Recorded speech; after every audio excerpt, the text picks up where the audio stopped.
Art, a play by Yasmina Reza. The main room of a flat, a single set, as stripped down and neutral as possible.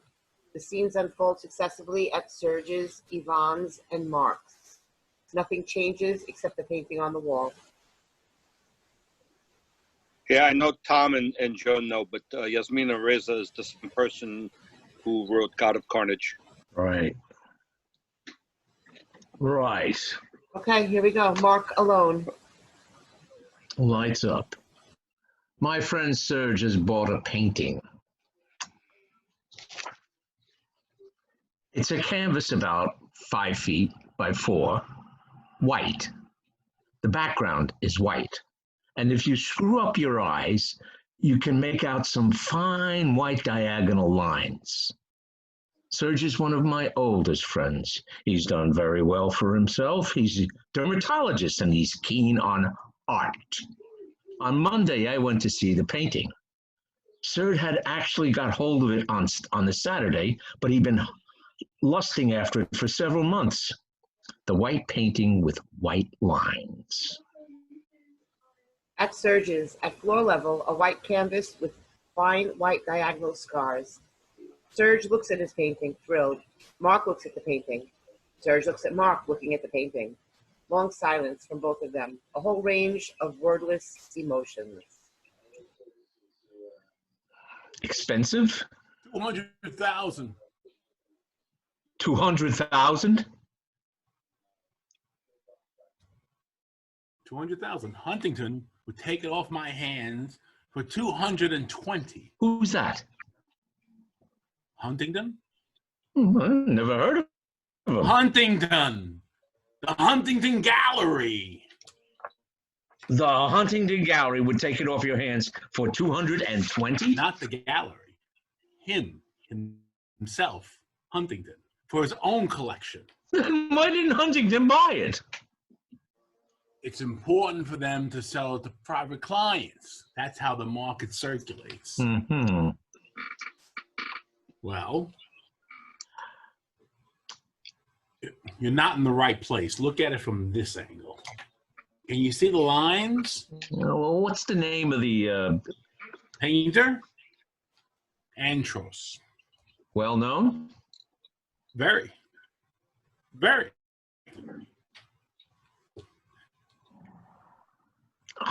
Serge, you haven't bought this painting for 200,000 francs. You don't understand. That's what it costs. It's an Antros. You haven't bought this painting for 200,000 francs. I might have known you missed the point. You paid 200,000 francs for this shit? My friend Mark's an intelligent enough fellow. I've always valued our friendship. He has a good job. He's an aeronautical engineer. But he's one of those new style intellectuals who are not only enemies of modernism, but seem to take some sort of incomprehensible pride in running it down. In recent years, these nostalgia merchants have become quite breathtakingly arrogant. What do you mean, this shit? Serge, what is your sense of humor? Why aren't you laughing? It's fantastic, you buying this painting. I don't care how fantastic you think it is. I don't mind if you laugh, but I would like to know what you mean by this shit. You're taking the piss. No, I'm not. Understand is it shit? If you call something shit, you need to have a certain criteria to judge it by. Who are you talking to? Who do you think you're talking to? Hello? You have no interest whatsoever in contemporary paintings. You have never had this field about which you know absolutely nothing. So how can you assert that any given object which conforms to laws you don't understand is shit? Because it is. It's shit. I'm sorry. He doesn't understand the painting. Fine, fine. But there's no warmth in any way he's reacted. No attempt, no warmth when he dismissed it out of hand. Just that vile, pretentious laugh. A real known all laugh. I hated that laugh. It's a complete mystery to me. Serge buying this painting. It's unsettled me. It's filled me with some undefinable unease. When I left this place, I had to take 3 capsules of Gelsominium 9X, which Paula recommended. Gelsominium or Ignatia, she said. Gelsominium or Ignatia. Which do you prefer? I mean, how the hell should I know? It's because I couldn't begin to understand how Serge, my friend, could have bought that picture. 200,000 francs? He's comfortably off, but he's hardly rolling in money. Comfortable, no more, just comfortable. And he spends 200 grand on a white painting? I must go and see Ivan. He's a friend of ours. I have to discuss this with Ivan. Mind you, Ivan's a very tolerant bloke, which, of course, when it comes to relationships, is the worst thing you can be. Ivan's very tolerant because he couldn't care less. If Ivan tolerates the fact that Serge has spent 200,000 grand on some piece of white shit, it's because he couldn't care less, Serge. Obviously. At Ivan's, on the wall, some daub. Ivan is on all fours with his back to us.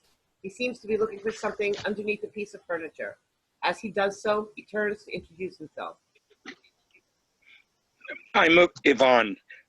I'm a bit tense at the moment because having spent my life in textiles, I've just found a new job as a sales agent for a wholesale stationery business.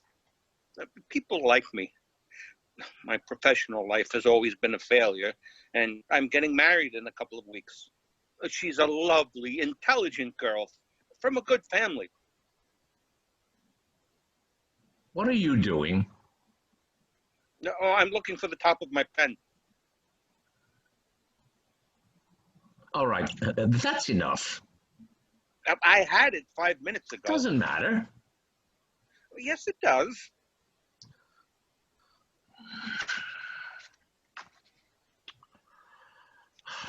Mark gets down on his knees to help him look. Both of them spend time looking. Mark straightens up. Stop it. Buy another one. It's a felt tip, a special. They're right on any surface. It's just infuriating. Objects. I can't tell you how much they infuriate me. I had it in my hand 5 minutes ago. Are you going to live here? Do you think it's suitable for a young couple? Young couple. Try not to laugh like that in front of Catherine. How's the stationery business? All right. I'm learning. You've lost weight. A bit. I'm pissed off about that top. It'll dry up. Sit down. If you go on looking for that top, I'm leaving. Okay, I'll stop. Do you want something to drink? Perrier, if you have one. Have you seen Serge lately? No, have you? Yesterday. Is he well? Very. He just bought a painting. Oh, yes? Mm-hmm. Nice. White. White? White. Imagine a canvas about 5 foot by 4 with a white background, completely white, in fact, with fine white diagonal stripes, and maybe another horizontal white line towards the bottom. How can you see them? What? These white lines. If the background's white, how can you see the lines? Well, you just do. Because I suppose the lines are slightly gray or vice versa, or anyway, there are degrees of white. There's more than one kind of white. Don't get upset. Why are you getting upset? You immediately start quibbling. Why can't you let me finish? All right. Go on. Right. So you have an idea what the painting looks like? I think so, yes. Now, you have to guess how much Serge paid for it. Who's the painter? Antrios. Have you heard of him? No. Is he fashionable? I knew you were going to ask me that. Well, No, it's it logical. isn't logical. Of course it's logical. You ask me to guess the price. You know very well the price depends on how fashionable the painter might be. I'm not asking you to apply a whole set of critical standards. I'm not asking you for professional valuation.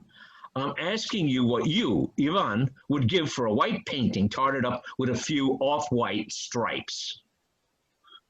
Right. Bugger all. And what about Serge? Pick a figure at random. 10,000 francs. 50,000. 100,000? Keep going. 150. 200. 200. 200 grand. No. Yes. 200 grand? 200 grand. Has he gone crazy?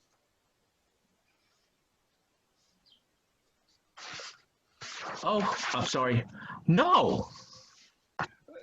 Yes. Oh, I'm sorry. I lost the page here. What page are we on? Page 10. Page 10. Oh, sorry. I apologize. Can we go back one line, Bernie, please? Sure. We'll go back a couple. 200 grand? 200 grand. Has he gone crazy? It looks like it.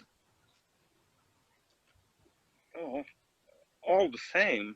Oh, what do you mean? All the same?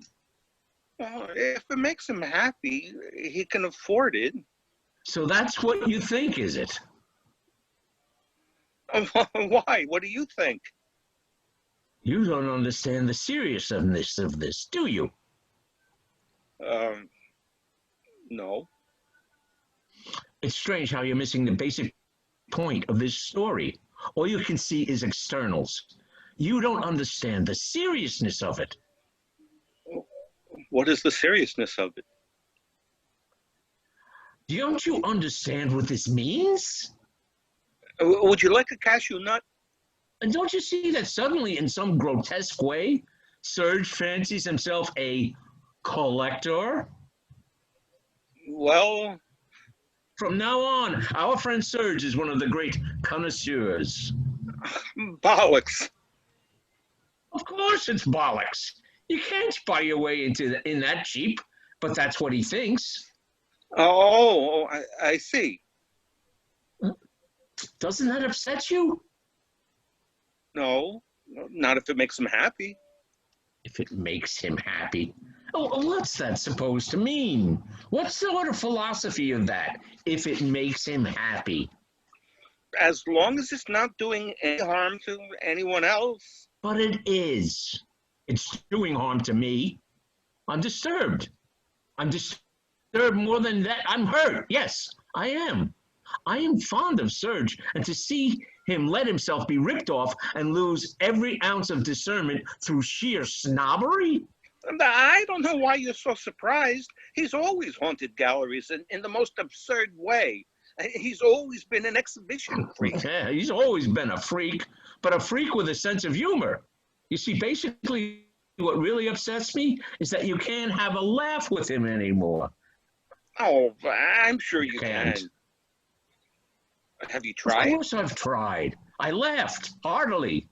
What do you think I did? He didn't crack a smile, mind you. 200 grand. I suppose it might be hard to see the funny side. Yes.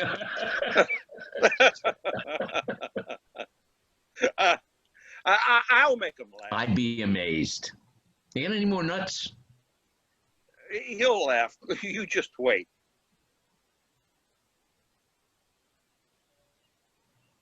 At Serge's. Serge is with Yvonne. The painting isn't there. Wonderfully. As far as they're concerned, I'm some Burke tottering from one dodgy job to another. Now I'm groping my way into the world of vellum. This thing on my hand, what is it? Is it serious? No. Oh, good. Oh, how are things? Man, nothing. A lot of work. Exhausted. Nice to see you. You never phone. Oh, I don't like to disturb you. You're joking. You, you, you just speak to my secretary and I'll call you back right away. Oh, I suppose so. Your place gets more and more monastic. Yes. Seen Mark recently? Well, not recently, no. Have you? 2 or 3 days ago. Is he all right? Mm, more or less. Oh, No, he's all right. no, I talked to him on the phone last week. He seemed all right. Well, he is. He's all right. Well, you seem to be implying he wasn't all right. Oh, on the contrary. I said he was all right. More or less, Yes. you said. More or less. More or less all right.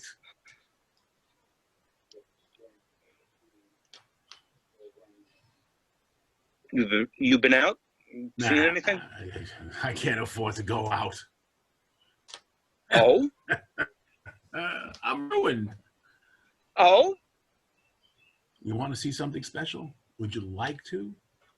Of course I would. Show me. Serge exits and returns with the Entrios, which he turns around and sets down in front of Yvonne. Yvonne looks at the painting and, strangely enough, doesn't manage the hearty laugh he predicted. A long pause while Yvonne studies the painting and Serge studies Yvonne. Oh, yes. Yes, yes, Antros. yes, It's a yes. 70s Antros. Worth mentioning. He's going through a similar phase now, but this one's from the 70s. Oh, yes, yes. Expensive? In absolute terms, yes. In fact, no. You like it? Oh, yes, yes, yes. Plain. Plain, yes, yes. And at the same time, Magnetic. yes. You don't really get the resonance just at the moment. Oh, well, No, you don't. You have to come back in the middle of the day.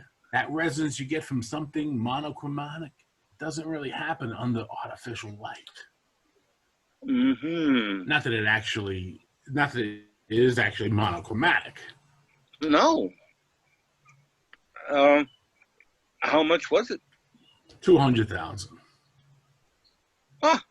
Very reasonable. Very. Suddenly, Serge bursts out laughing, immediately followed by Yvonne. Both of them roar with laughter.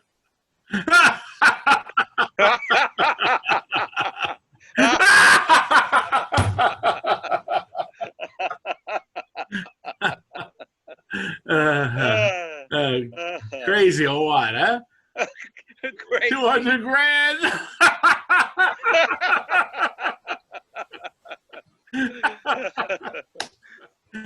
You know, Mark seen the painting. Oh, Devastated. oh. He told me it was shit. A complete inappropriate description.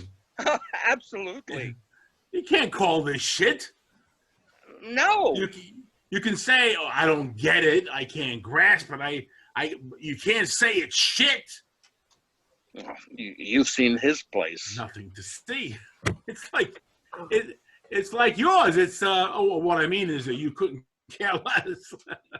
Well, his taste is classical. He likes things classical. What do you He expect? started with the sardonic laugh. Not a trace of charm. Not a trace of humor. Well, you know Mark is moody. There's nothing new with that. He's got no sense of humor. With you, I could laugh. With him, I'm like a block of ice. No, it's true. He's a bit gloomy at the moment. I don't blame him for not responding to this painting. He hasn't the training. This is a whole apprenticeship you have to go through, which he hasn't either, because he's never wanted to, or because he's never had no particular instinct instinct for a none of that matters. So what I blame him for is his tone of voice, his complacency, his tactlessness. I blame him for his insensitivity. I blame him for not being interested in modern art. I couldn't give a toss about that. I like him for other reasons. Oh, and he likes you. No. I felt the other day a kind of condensation, contempt with a really bitter edge. No, surely not. Yes. Don't keep trying to smooth things over. Where'd you get this urge to be the great reconciler of the human race? Why don't you admit that Mark is atrophying? He hasn't already. If he hasn't already atrophied.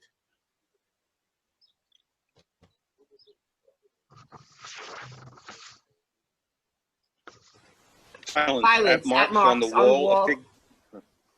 A figurative painting, a landscape seen through a window. We had a laugh. You had a laugh. We had a laugh, both of us. We had a laugh. I promise you on Catherine's life, we had a good laugh, both of us, together. You told him it was shit and you had a good laugh? No, I didn't tell him it was shit. We laughed spontaneously. You arrived, you looked at the painting and you laughed. And then he laughed? Yes, if you like. We talked a bit, then it was more or less as you A described. genuine laugh, was it? Perfectly genuine. Well, then I've made a mistake. Good. I'm really pleased to hear it.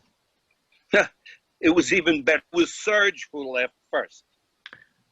It was Serge who laughed first? Yes. He laughed first and then you joined in. Yes. But what made him laugh? He laughed because he sensed I was about to laugh. Now, if you like, he laughed to put me at my ease. It doesn't count if he laughed first. If he laughed first, it was to diffuse your laughter. It means it wasn't a genuine laugh. It was a genuine laugh.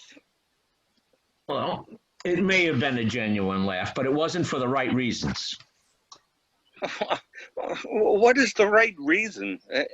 I'm confused. He wasn't laughing because his painting is ridiculous. You and he weren't laughing for the same reasons.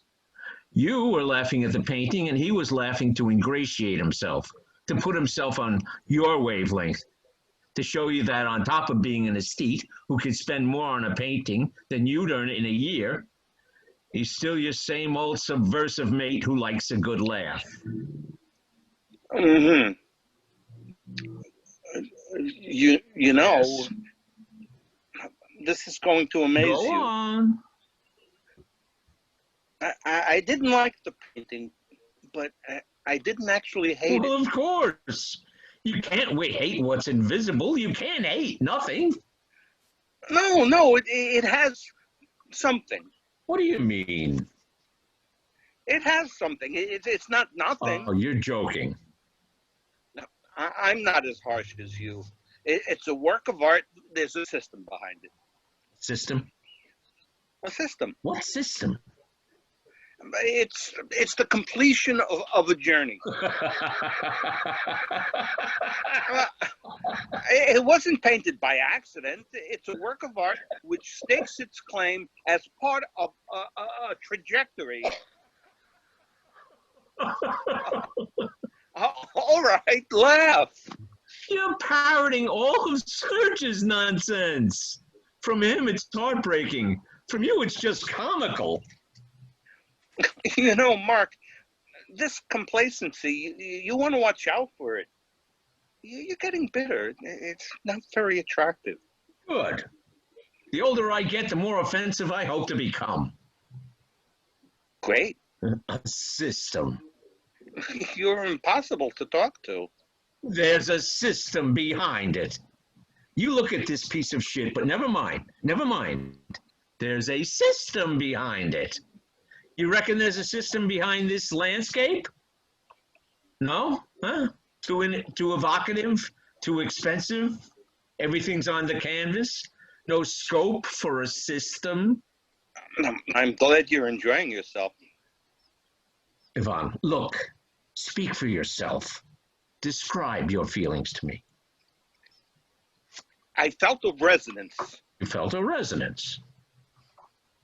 You're denying that I'm capable of appreciating this painting on my own Of account. course I am. Well, why? Because I know you. Because apart from your disastrous indulgence, you're quite sane. I wish I could say the same for you. Ivan, look me in the eye. I'm looking at you. Were you moved by Serge's painting? No. Answer me this. You're getting married tomorrow, and you and Catherine get this painting as a wedding present. Does it make you happy? Does it make you happy? Ivan alone. Of course it doesn't make me happy. It doesn't make me happy, but generally speaking, I'm not the sort of person who can say I'm happy just like that. I'm trying to think of an occasion when I could have said, yes, I'm happy. Are you happy to be getting married? My mother stupidly asked me one day. Are you at least happy to be getting married? Why wouldn't I, Mother? Oh, what do you mean, why wouldn't I be? You're either happy or you're not happy. What's why wouldn't I be got to do with it? As far as I'm concerned, it's not white. When I say as far as I'm concerned, I mean objectively speaking, it's not white. It has a white background. The whole range of grays. There's even some red in it. You could say it's very pale. I wouldn't like it if it was white. Mark thinks it's white. That's his limit. Mark thinks it's white because he got hung up on the idea that it's white. Unlike Ivan now. He can see that it wasn't white. Mark can think what he likes. Do I care? Mark alone. Obviously, I should have taken the Ignatia. Why do I have to be so categorical?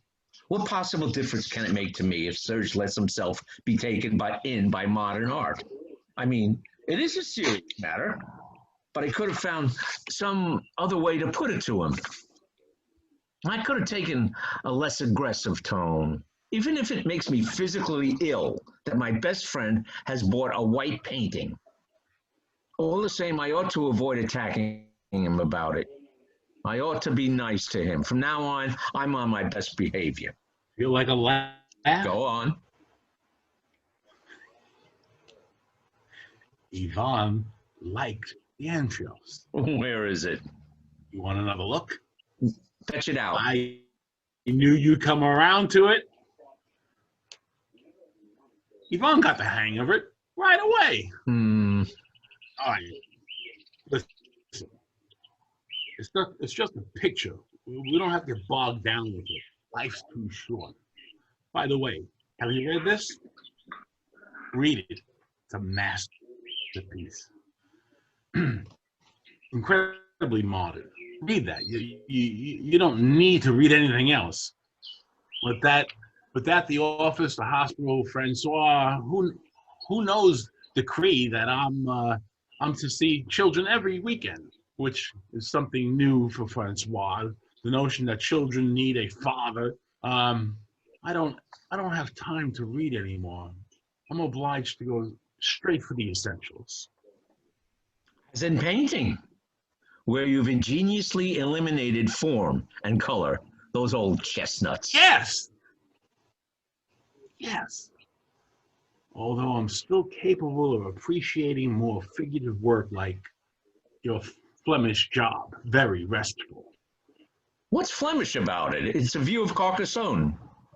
Yes, but I mean slightly Flemish in style. The window, the view, in any cane, it's very pretty. It's not worth anything, you know that. What difference does it make? Anyway, in a few years, God knows if the Antros will be working anything. You know, I've been thinking. And I've changed my mind. The other day, driving across Paris, I was thinking about you, and I said to myself, isn't there deep down something really poetic about what Serge has done?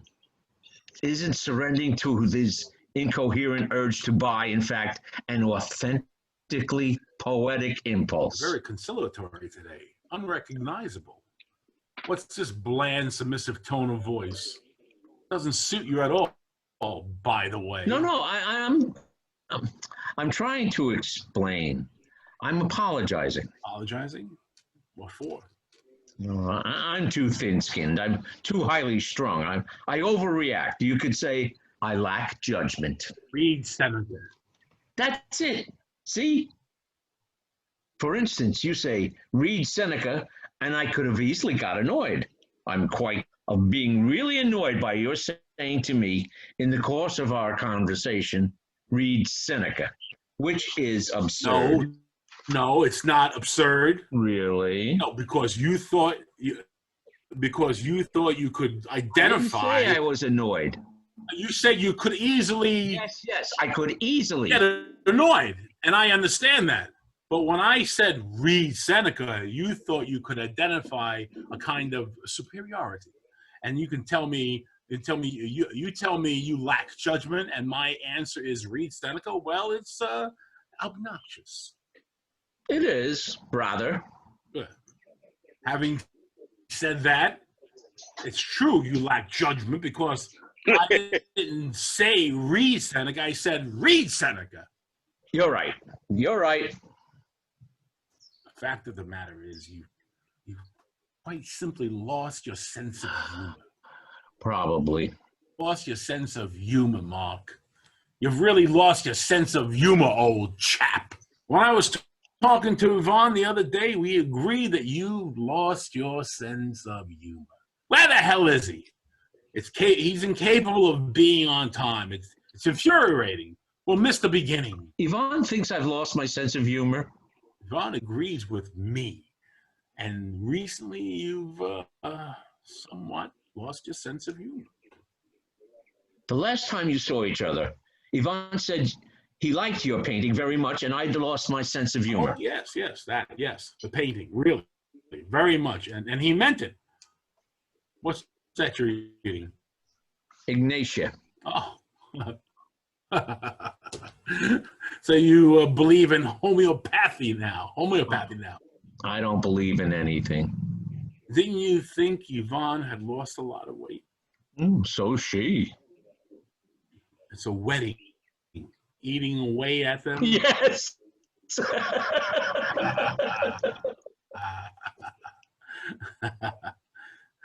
How's Paula?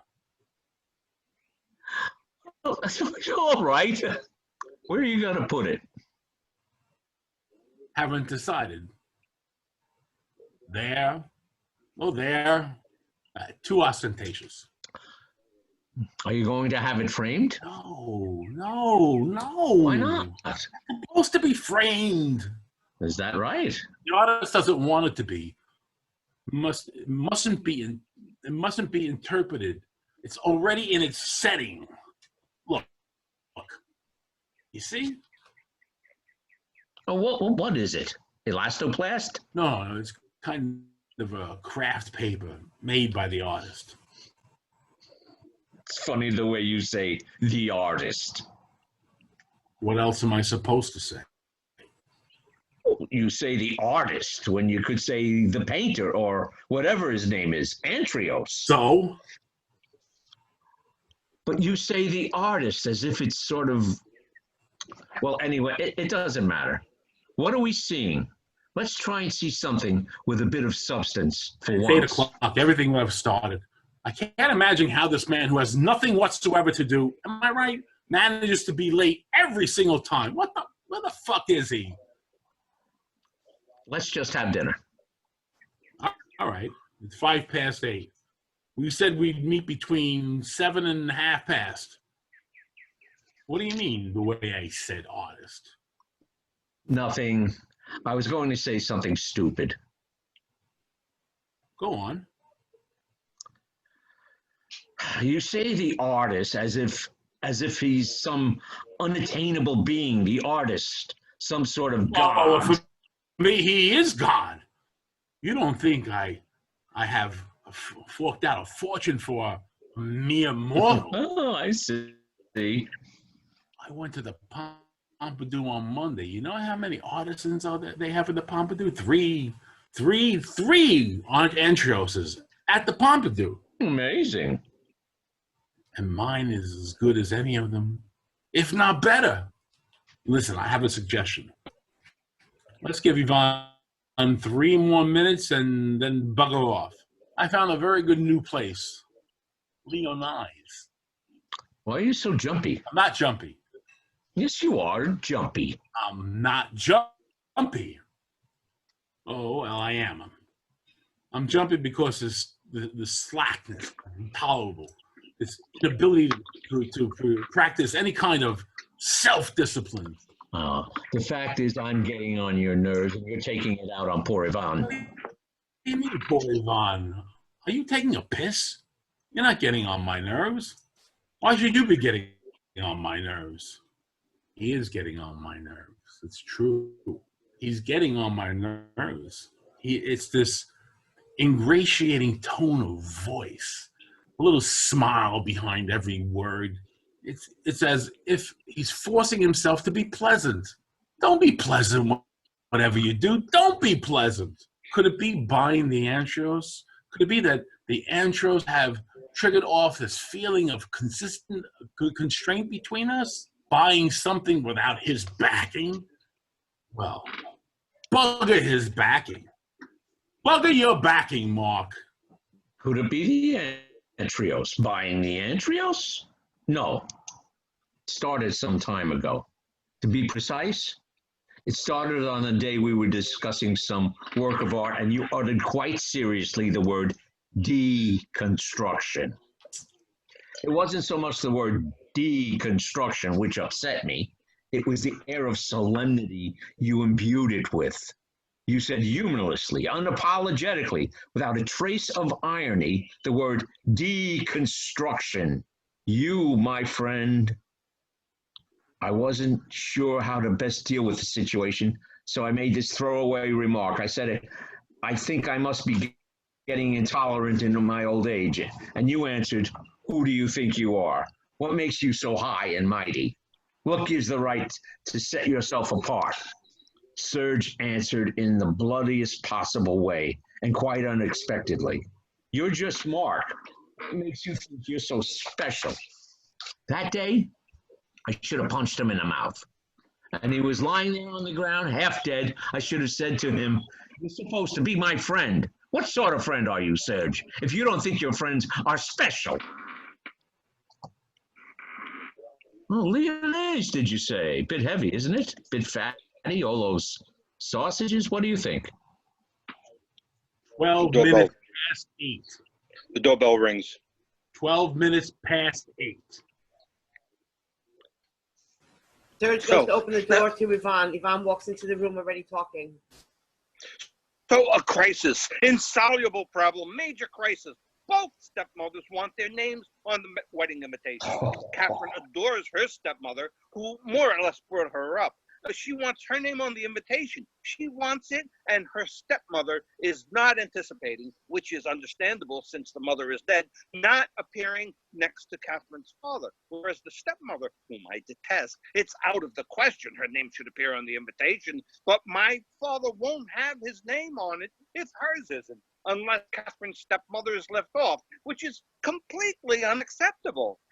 I suggested none of the parents' names should be on it. After all, we're not adolescents. We can announce our wedding and invite people ourselves. So Catherine screamed her head off, arguing that that would be a slap in the face for her parents, who are paying through the nose for the reception, and particularly for her stepmother, who's gone through so much trouble when she isn't even her daughter. And I finally let myself be persuaded totally against my better judgment, because she wore me down, I finally agreed that my stepmother, whom I detest, who's a complete bitch, will have her name on the invitation. So I telephoned my mother to warn her. Mother, I said, I've done everything I can to avoid this, but we have absolutely no choice. Yvonne's name has to be on this invitation. She said, if Yvonne's name is on the invitation, take mine off. Mother, I said, please, I beg you, don't make things even more difficult. And she said, how dare you suggest my name is left to float around on the card on its own,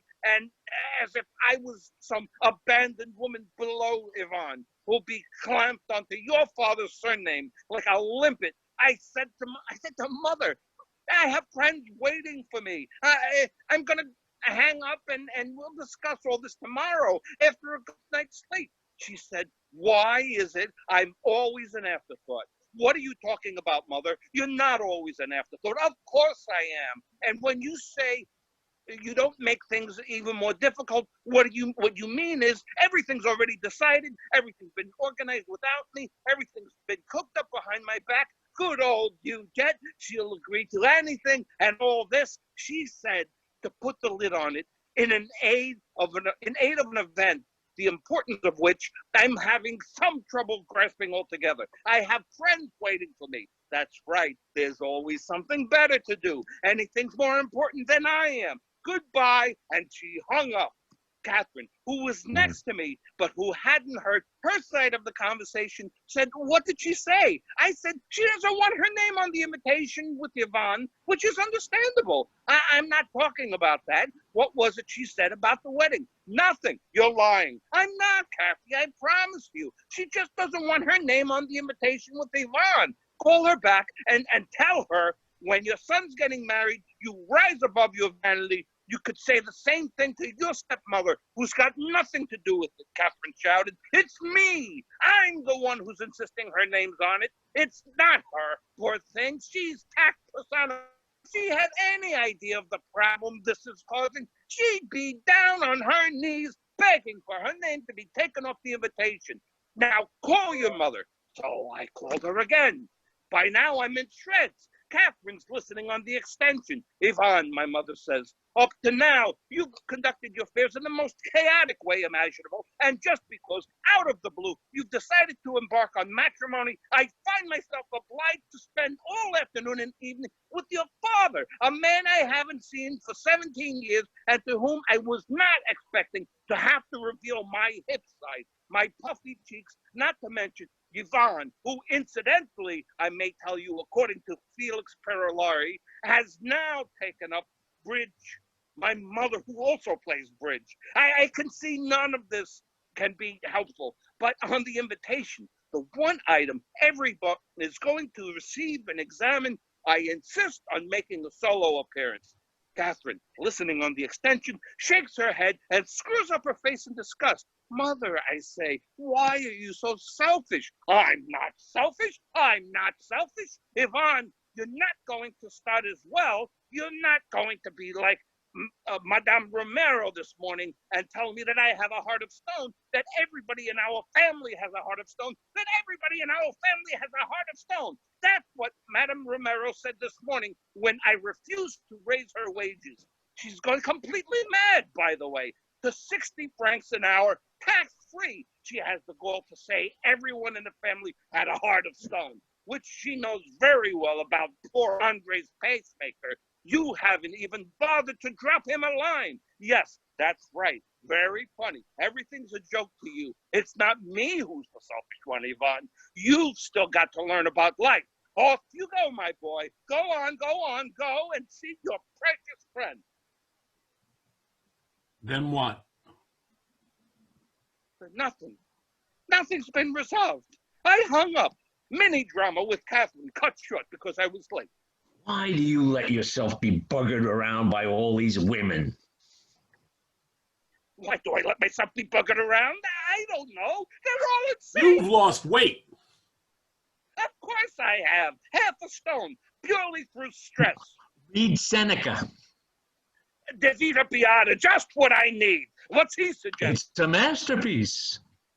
He hasn't read it. Oh. No, but Serge told me it was a masterpiece. I said it was a masterpiece because it is a masterpiece. Quite. It is a masterpiece.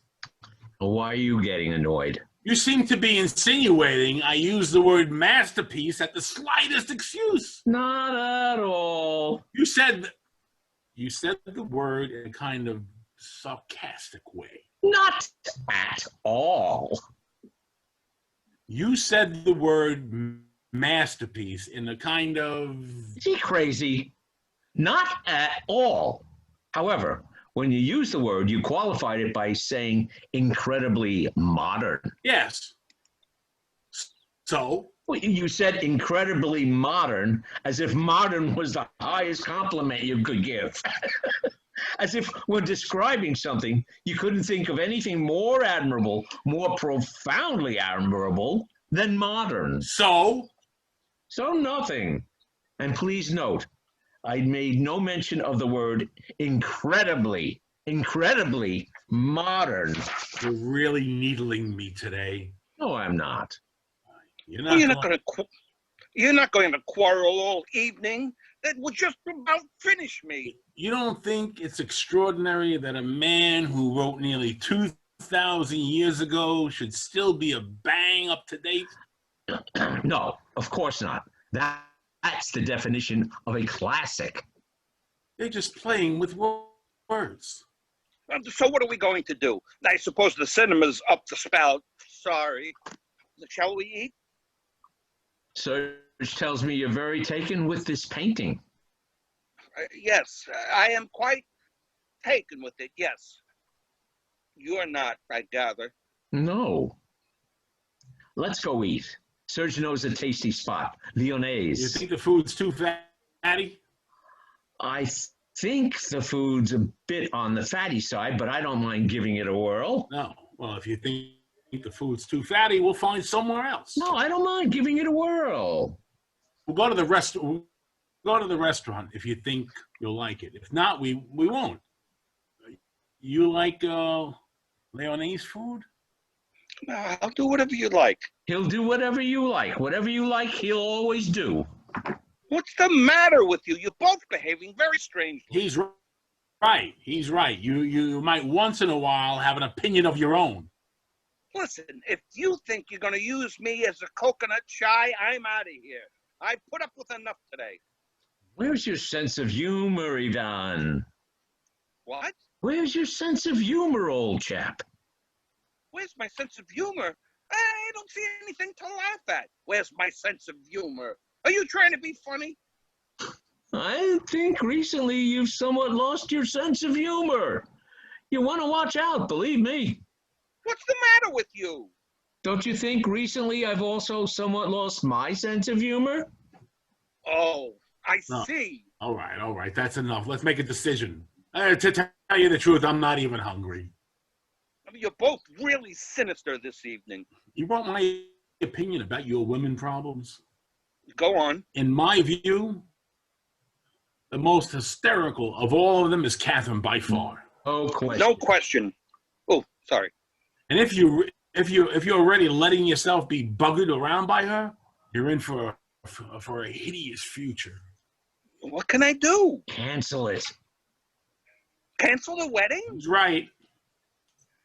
But crazy? Why not? Well, because I can't. That's all. It's all arranged. I've only been working at the stationery business for about a month. What's that got to do with it? It's her uncle's stationery business. Oh. He had absolutely no need to take on anyone, least of all someone who's only ever worked in textiles. You must do what you like. I've told you what I think. I'm sorry, Serge. I don't mean to be rude, but you're not necessarily the person I'd come to for matrimonial advice. You can't claim to have been a good success in that field. Precisely. I can't back out of the wedding. I know Catherine is hysterical, but she has her good points.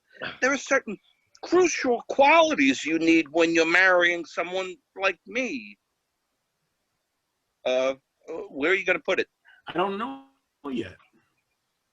Why don't you put it there? because there it'll be wiped out by the sunlight.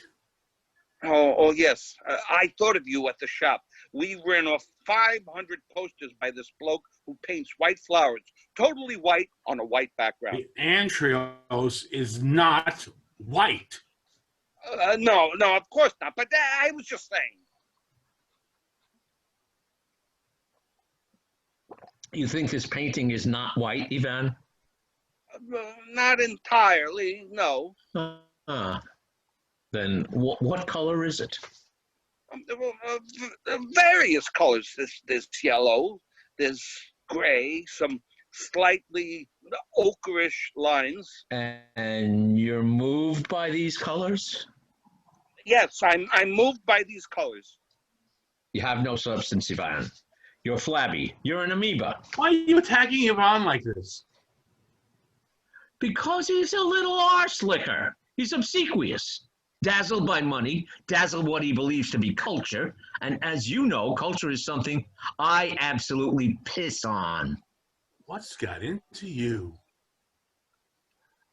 How could you, Ivan? And in front of me, Ivan. Well, what do you mean in front of you? What did you mean in front of you? I find these colors touching. Yes, if it's all the same to you. Stop wanting to control everything. How could you say in front of me that you find these colors touching? Because it's the truth. The truth. You find these colors touching. Yes, I find these colors touching. You find these colors touching, Ivan? He finds these colors touching. He's perfectly entitled to. No. He's not entitled to. What do you mean he's not entitled to? He's not entitled to. I'm not entitled to? No. Why is he not entitled to? I don't think you're very well, perhaps you ought to go and see someone.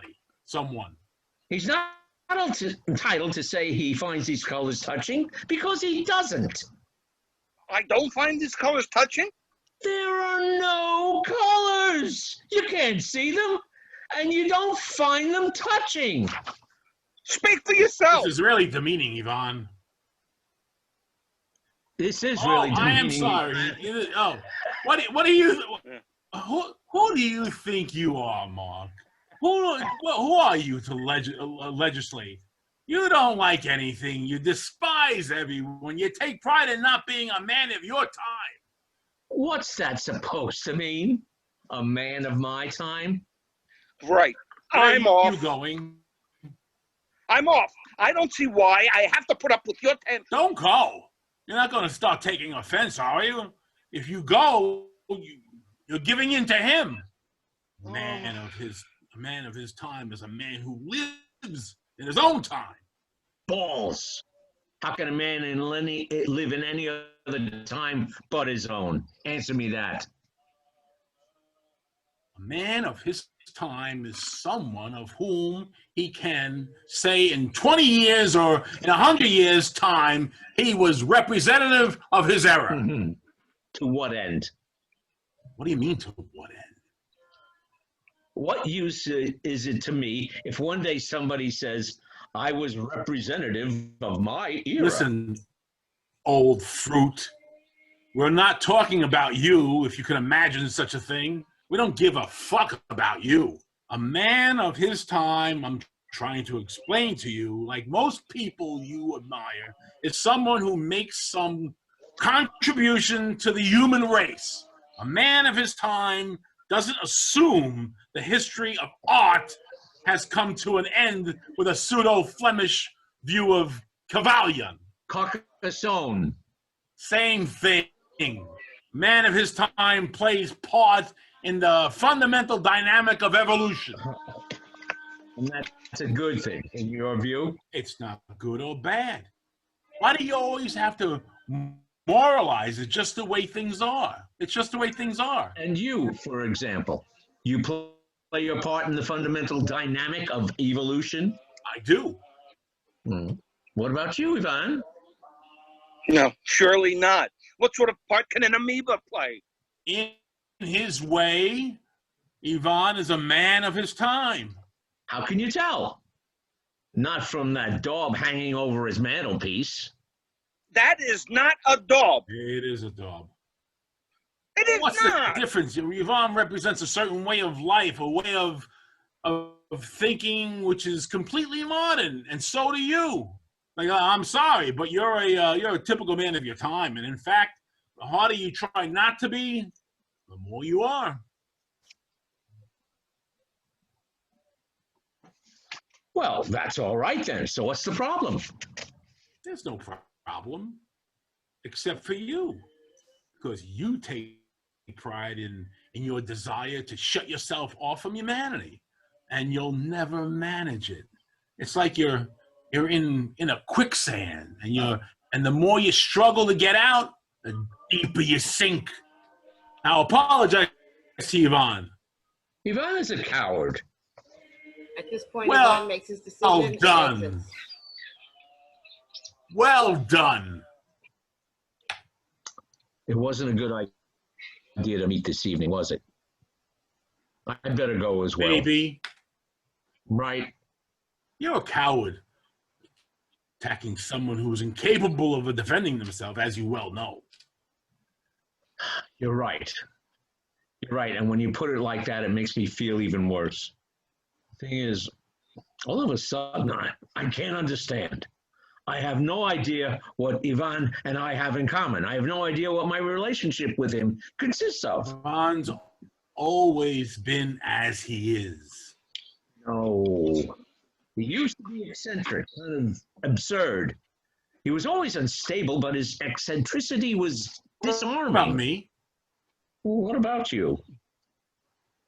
Have you any idea what you and I have in common? That's a question that could take us down a very long road. Lead on. I'm sorry I upset Ivan. Last you said something approximately human. What makes it worse is that the daub he is hanging over his mantelpiece was, I'm afraid, painted by his father. Was it? Shit. Yeah. Yes, I remember as soon as I said it. Oh, shit. The doorbell rings. Serge goes to answer it. Ivan enters immediately, talking as he arrives, as before. Ivan returns. The lift was full. I plunged off down the stairs, clattering all the way down, thinking, a coward, an amoeba, no substance. I thought I'd come back with a gun and blow his head off. Then he'll see how flabby and obsequious I am. I got to the ground floor and I said to myself, well, listen, mate, you haven't been in therapy for 6 years to finish up shooting your best friend, and you haven't been in therapy for 6 years without learning that some deep malaise must lie behind his insane aggression. So I relaunched myself, telling myself as I mount the penitential stair, this is a cry for help. I have to help Mark if it's the last thing I do. In fact, the other day, I discussed both of you with Finkeljean. You discussed us with Finkeljean? I discuss everything with Finkeljean. And what exactly were you discussing, and why exactly were you discussing us? I forbid you to discuss me with that arsehole. You're in no position to forbid me anything. Why were you discussing us? I knew your relationship was under strain, and I wanted Finkeljean to explain. And what did that bastard say? He said something rather amusing. They're allowed to give their opinions? No, they never give their opinions. But this time, he did give his opinion. He even made a gesture, and he's never made a gesture. He's always rigid. I sometimes say to him, for God's sake, move around. All right. What did he say? Who gives a fuck what he said? What did he say? What possible interest could we have in what he said? I want to know what the bastard said, all right? Shit. Do you want to know? You took notes? I wrote it down because it was complicated. Shall I read it to you? Go on. If I'm who I am because I'm who I am, and you're who you are because you're who you are, then I'm who I am and you're who you are. If, on the other hand, I am who I am because you're who you are, and if you're who you are because I'm who I am, then I'm not who I am, and you're not who you are. Huh. You can see why I had to write it down. How much did you pay this man? 400 francs a session, twice a week. Great. And in cash. I found something out. They don't allow you to pay by check. Freud said you have to feel the banknotes as they slip through your fingers. Oh, what a lucky man you are to be getting the benefit of this fellow's experience. Absolutely. We really appreciate it if you'd copy that out for us. Yeah, it's bound to come in handy. You're wrong. It's very profound. If it's because of him you've come back to turn the other cheek, you should be grateful to him. He's turned you into pudding, but you're happy, and that's all that counts. And all this because he doesn't want to believe that I like your Anthony. I don't give a fuck what you think of it, either of you. The more I see it, the more I like it. Honestly. Let's stop talking about the painting, shall we, once and for all? I have no interest in discussing it further. And why are you so touchy? I am not touching, Mark. You've told us what you think, fine. The subject is closed. Oh, you're getting upset. I'm not getting upset. I'm exhausted. See, if you're touchy about it, it means you're too caught up in other people's opinions. I'm exhausted, Mark. This is completely pointless. To tell you the truth, I'm quite close to getting bored with the pair of you. Let's go and eat. You go. Why don't you go off together? No, it's so rare the three of us are together. Just as well by the look of it. I don't understand what's going on. Can't we just calm down? There's no reason to insult each other, especially over a painting. You realize all this calm down and believing like the vicar is just adding fuel to the fire. Is this something new? I will not be undermined. Well, this is most impressive. Perhaps I should go to Finkel's-on. You can't. There are no vacancies. What's that you're reading? Geselmium. I've given in to the logic of events. Marriage, children, death, stationary. What can go wrong? Moved by a sudden impulse, Serge picks up the Antrios and takes it back to where he found it, in the next room. He returns immediately. Oh, we're not worthy to look at it? Exactly. Or are you afraid if it stays in my presence, you'll finish looking up at it through my eyes? No. You know what Paul Valery says, and I go quiet but further. I go quite a bit further. I don't give a fuck what Paul Valery says. You've gone off, Paul Valery. Don't quote Paul Valery to me. But you used to love Paul Valery. I don't give a fuck what Paul Valery says. But I discovered him through you. You're the only one who put me on to Paul Valery. Don't quote Paul Valery at me. I don't give a fuck what Paul Valery says. What do you give a fuck about? I give a fuck about you buying that painting. I give a fuck about you spending 200 grand on that piece of shit. Don't start again. I'm going to tell Mark. you what I give a fuck about. Since everyone is coming clean. I give a fuck about your snickering and your insinuations, your suggestion that I also think this picture is a grotesque joke. You've denied that I could feel a genuine attachment to it. You've tried to set up some kind of loathsome complicity between us, and that's what's made me feel, Mark. To repeat your expressions, that we have less and less in common recently. Your perpetual display of suspicion. It's true. I can't imagine you genuinely loving that painting. But why? Because I love Serge. And I can't love the Serge who's capable of buying that painting. Why do you say buying? Why don't you say loving? Because I can't say loving. I can't believe loving. So why would I buy it if I didn't love it? That's the nub of the question. You see how smug he is? All I'm doing is teasing him, and he's answering this in serenely pompous, heavy hint. And it never crossed your mind for a second, however, improbable it may seem, that I might really love it, and that your vicious, inflexible opinions and your disgusting assumption of complicity might be hurtful to me. No. But you're asking me when you're asking me what I thought of Paula, a girl who once spent an entire dinner party maintaining Ehlers-Danlos syndrome could be cured homeopathically. Did I say I found her ugly, repellent, and charmless? I could have. Is that what you think of Paula? What's your theory? No, of course he doesn't think that. You couldn't possibly think that of Paula. Answer me. You see the effect it can have? Do you think what you just said about Paula? Worse, actually. No.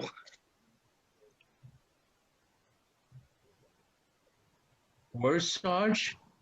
Serge? Worse than repellent? Will you explain how someone can be worse than repellent? Yeah, when it's something that concerns you personally, I see words can bite a little deeper. Serge, will you explain how someone can be worse than repellent? No need to take that for us to tell. Perhaps it's, let me try to answer you. Perhaps it's the way she waves away the cigarette smoke. The way she waves away cigarette Yes! smoke? The way she waves away cigarette smoke. What appears to you to be a gesture of no significance, or you think of it as a harmless gesture, is in fact the opposite. And the way she waves away cigarette smoke sits right at the heart of her relentlessness. We're at the heart of her relentlessness. You're speaking to me of Paula, the woman who shares my life, in these intolerable terms because you disapprove of her method of waving away cigarette smoke? That's right. A method of waving away cigarette smoke condemns her out of hand. Serge, before I completely lose control, you'd better explain yourself. This is very serious what you're doing. A normal woman would say, I'm sorry. I find the smoke a bit uncomfortable. Would you mind moving your ashtray? But not her. She doesn't deign to speak. She describes her contempt in the air with which she's with a calculating gesture. Wearily, malicious, this hand movement she imagines is impeccable. The implication of which is to say, goes on, smoke it. It's pathetic. But what's the point of calling attention to it? Which means you can't tell if it's you or the cigarette that's getting up her nose. You're exaggerating. You notice it doesn't. You notice he doesn't say a word. I'm wrong. He says I'm exaggerating, but he doesn't say that I'm wrong. Her method of waving away cigarette smoke reveals a cold, condescending, and narrow-minded nature. Just what you're in the process of acquiring yourself. It's a shame. Mark, it's a real shame that you've taken up with such a life-denying woman. Paula's not life-denying. Take back everything you just said, No. Serge. Yes, you must. Take back what you just said. Take it back. Take it back. This is ridiculous. Serge, for the last time, I demand you take back what you've just said. My view, the two of you are an aberration, a pair of fossils. Mark throws himself at Serge. Yvonne rushes forward to get between them. Get off! Mind your own business. Kind of bizarre struggle ensues, very short, which ends with a blow mistakenly landing on Yvonne. Ow! Oh, shit! Oh, shit! Show me. Yvonne is Come groaning on, more than necessary. Come on, show me. That's all right. It's nothing. Wait a minute. There you are. Hold it back for a while. You're complete freaks, both of you. Two normal men gone completely insane. Don't get excited. That really hurt. If I found out you burst my Of eardrum, course not. how do you know? You're not ear, nose, and throat. Two old friends, educated people. Go on. Calm down. You can't demolish someone because you don't like her method of waving away cigarette smoke. Yes, you can. But it doesn't make any What do you sense. mean about what do you know about sense? Oh, that's right. Attack me. Keep attacking me. I could be hemorrhaging internally. Oh, I've just seen a mouse run It's past. a rat. A He rat? comes and go. He comes and goes. You have a rat? Don't take the don't take the compass away. Leave it there. Leave it where it is. What's the matter with you? What's happened between you? Something must have happened for you to go this demented. I bought a work of art which makes Mark uncomfortable. You're starting again. You're in a downward spiral, both of you. You can't stop yourself. It's like me and Yvonne, the most pathological relationship you can imagine. Who's Yvonne? My stepmother. It's a long time since you've mentioned her. Why didn't you tell me right away what you thought about I didn't Paula? want to upset you. No. What do you mean? No. No. When I asked you what you thought of Paula, you said, well, what you said was, she's a perfect match for you, Yes. which sounded quite positive coming from Sure. you, given the state you were in at the time. All right. And what are you trying to prove? But today, your assassination of Paula, or in other words, me, is far harsher. I don't understand. Of course you understand. I don't. Since I can no longer support you in your frenzied, the recent craving for novelty, I've become condescending, narrow-minded, fossilized. I'm in agony. It's like a corkscrew drilling through my Well, brain. have a drop of brandy. What do you think? If something's shaking loose in my brain, don't you think alcohol's a bit of a risk? Would you like an aspirin? I'm not sure aspirin agrees with me. What the hell do you want? Oh, don't worry about me. You carry on with your preposterous conversation. Don't pay any attention to me. Easier said than done. Oh, you might squeeze out a drop of compassion, but no. Well, I don't mind you spending time with Paula. I don't resent you being with Paula. You've no reason to resent it. But you resent me. Well, I was about to say for being with the Antrios. Yes. I'm missing something here. I didn't replace you with Paula. Are you saying I replace you with the Antros? Yes. I replaced you with the Antros. Yes, with the Antrios. And all it implies. Do you understand what he's talking about? I couldn't care less. You're both insane.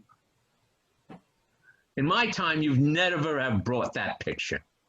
Oh, what's that supposed to mean in your time? The time you made a distinction between me and other people, when you judged things by my standards.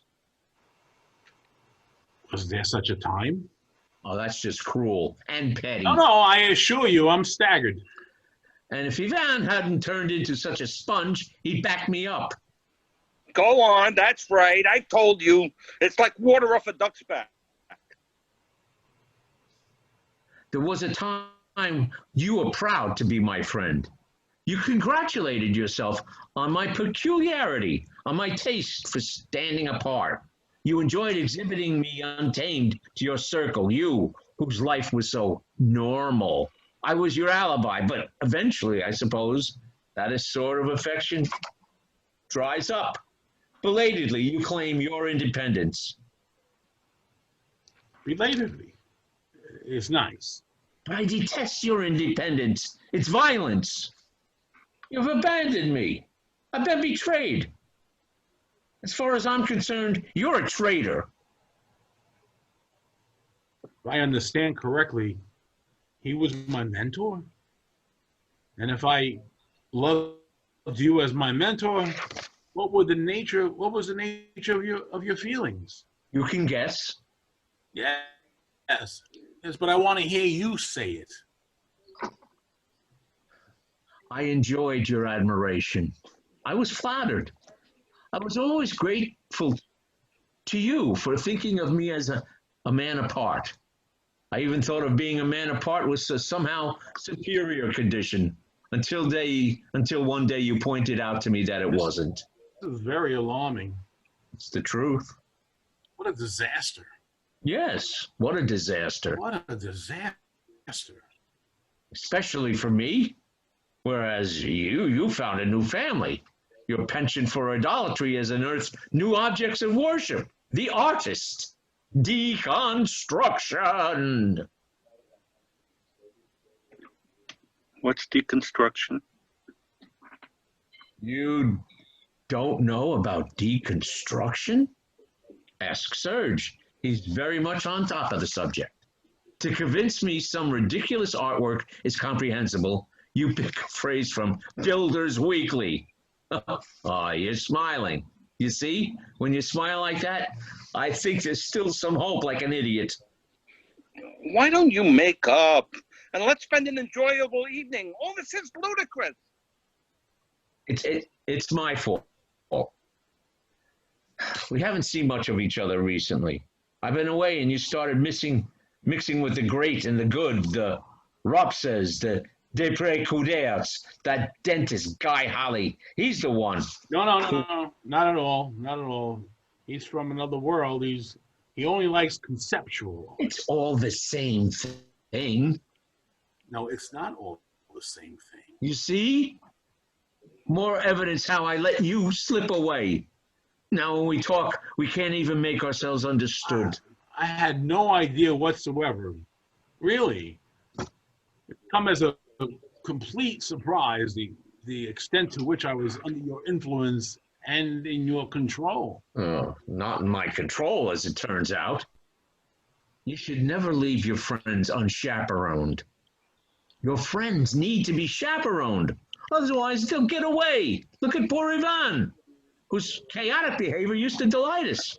We've allowed him to become this timid stationer, practically married. He brought us his originality, and now he's making every effort to piss it He away. bought us. Do you realize what you're saying? Everything has to revolve around you. Why can't you just learn to love people for themselves, Mark? What does that mean, for themselves? For what they are. But what are they? What are they? Apart from my faith in them, I'm desperate to find a friend who has some kind of prior existence. So far, I've had no luck. I've had to mold you, but you see, it never works. There comes a day when your creature has dinner with the Desprez-Couders and, to confirm his new status, goes off and buys a white painting. So here we are, at the end of a 15-year friendship. Yes.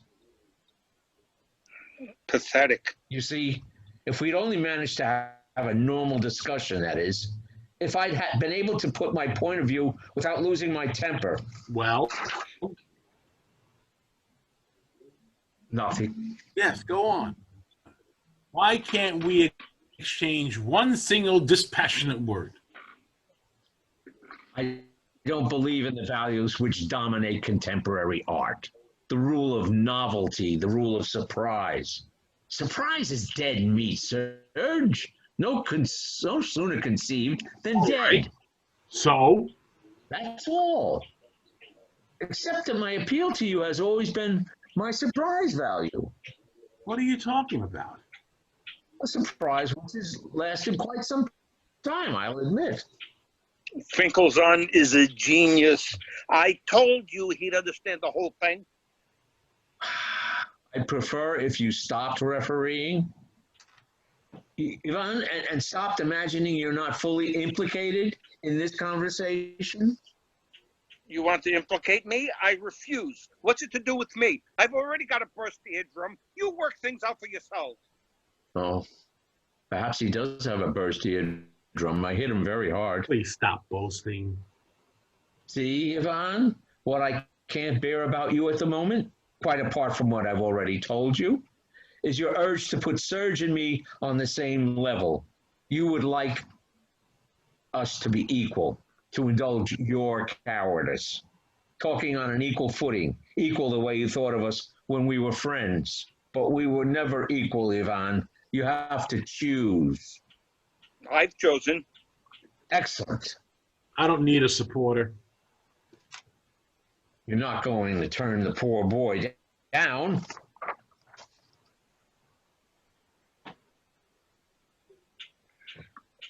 Why do we see each other if we hate each other? It's obvious we do hate each other. Or rather, I don't hate you, but you hate each other. And you hate me. So why do we see each other? I was looking forward to a relaxing evening after a ridiculously fraught week. Meeting my two best friends, going to the cinema, having a laugh, getting away from all these Are problems. you aware that you've talked about nothing but yourself? Well, who the hell are you talking about? Everybody talks about themselves. You fuck up our evening. You. I fuck up your evening? Yes. I fuck up your evening. I fuck up your evening. All right. Don't get excited. Don't get excited. You're saying it's me who's fucked up your evening. How many more times are you going to say it? Just answer the question. Are you saying it's me who's fucked up your evening? You arrived 3/4 of an hour late. You don't apologize. You deluge us with your domestic woes. And your inertia, your sheer natural spectator's inertia, has lured Mark and me into the worst excesses. You as well? You're starting as well? Yes. Because on this subject, I'm entirely in agreement with him. You created the conditions of conflict. You've been piping up with this finicky, subservient voice of reason ever since you arrived. It's intolerable. You know, I could burst into tears. I could start crying right now. I'm very close to tears. Cry. Cry. Cry? You're telling me to You cry? have every reason to cry. You're marrying a Gorgon. You're losing your two best friends. That's it then. It is. It's all You over. said it yourself. What's the point of seeing each other if we hate each other? What about my wedding? You're my witnesses, remember? Find someone else. I can't. You're on the You invitation. can choose someone else at the last minute. You're not allowed to. Of course you are. You're not. Don't panic. We'll come. But what you want to do is cancel the wedding. He's right. Oh, shit. What have I ever done to you? Shit. He bursts into tears. What you...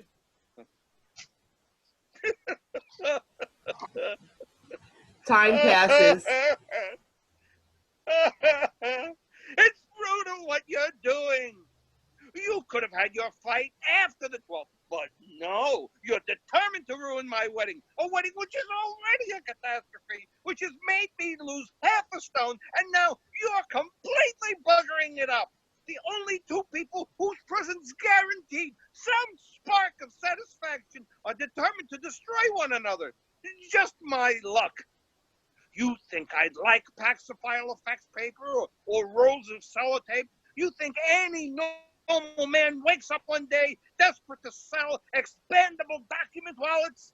What am I supposed to do? I pissed around for 40 years. I made you laugh. Oh, yes, wonderful. I made all my friends laugh their heads off playing the fool. But come the evening, who was left solitary as a rat? Who crawled back into his hole every evening all on his own? The buffoon, dying of loneliness, who'd switch on anything that talks, and who does he find on the answering machine? His mother. His mother and his mother. Get yourself in such a state. Don't get yourself in such a state. Who got me in this state in the first place? Look at me. I don't have your refined sensibilities. I'm a lightweight. I have no opinion. Calm down. Don't tell me to calm down. What possible reason do I have to calm down? Are you trying to drive me demented, telling me to calm down? Calm down's the worst thing you can say to someone who's lost its calm. I'm not like you. I don't want to be an authority figure. I don't want to be a point of reference. I don't want to be self-sufficient.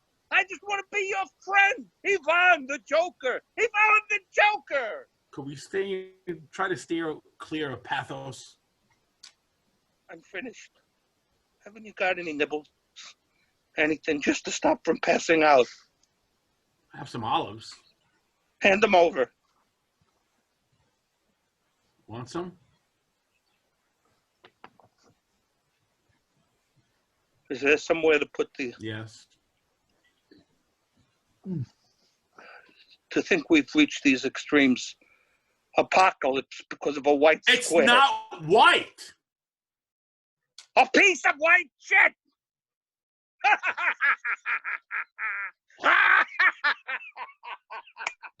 That's what it is! A piece of white shit! Let's face it, mate. What you've bought is insane!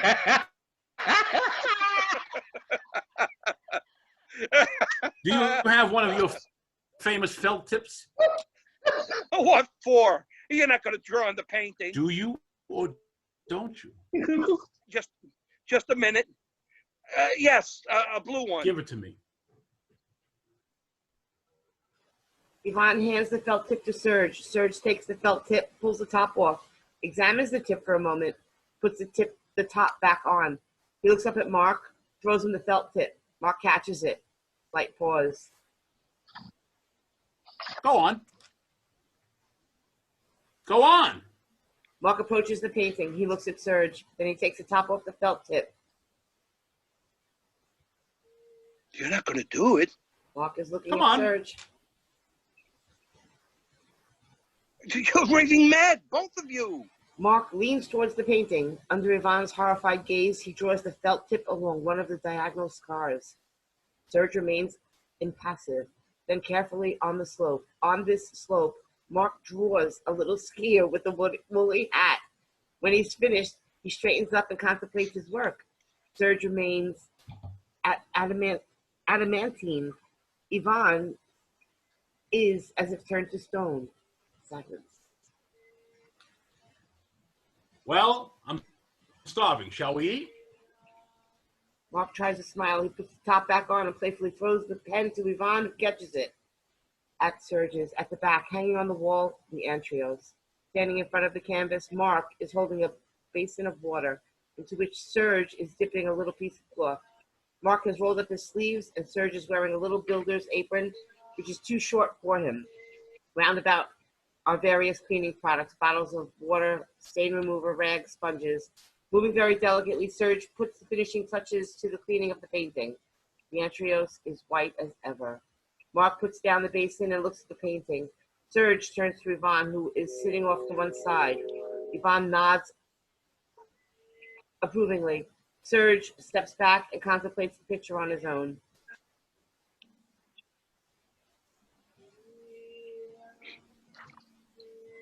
The day after the wedding at Montparnasse Cemetery, Catherine put her wedding bouquet and a little bag of sugared almonds on her mother's grave. I slipped away to cry behind the monument, and in the evening, thinking again about this touching tribute, I started silently sobbing in my bed. I absolutely must speak to Finkelson about my tendencies to cry. I cry all the time. It's not normal for someone of my age. It started, or at least clearly revealed itself at Serge's the evening of the white painting. After Serge, in an act of pure madness, had demonstrated to Mark that he cared more about him than he did about his painting, we went and had dinner, chez Emile. Over dinner, Serge and Mark took the decision to try to rebuild a relationship destroyed by word and deed. At a certain moment, one of them used the expression trial period. I burst into tears. This expression, trial period, applied to our friendship, set off in me an uncontrollable and ridiculous convulsion.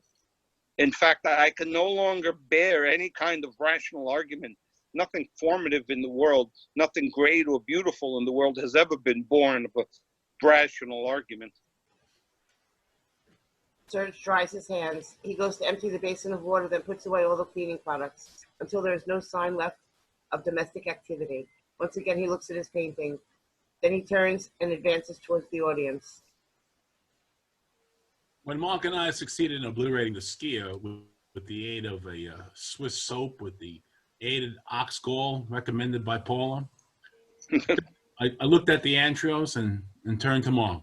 Did you know the ink from felt tips was washable? No, Mark said. No, did you? No, I said, very fast lying. I came within an inch of saying yes. I did know, but how could I have launched out a trial period with such a disappointing admission? On the other hand, was it right to start with a lie? A lie. Let's be reasonable. Why am I so absurdly virtuous? Why does my relationship with Mark have to be so complicated?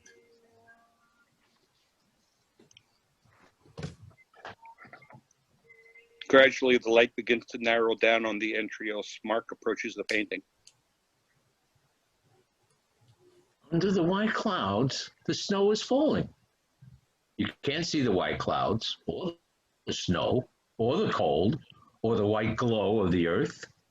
A solitary man glides downhill on his skis.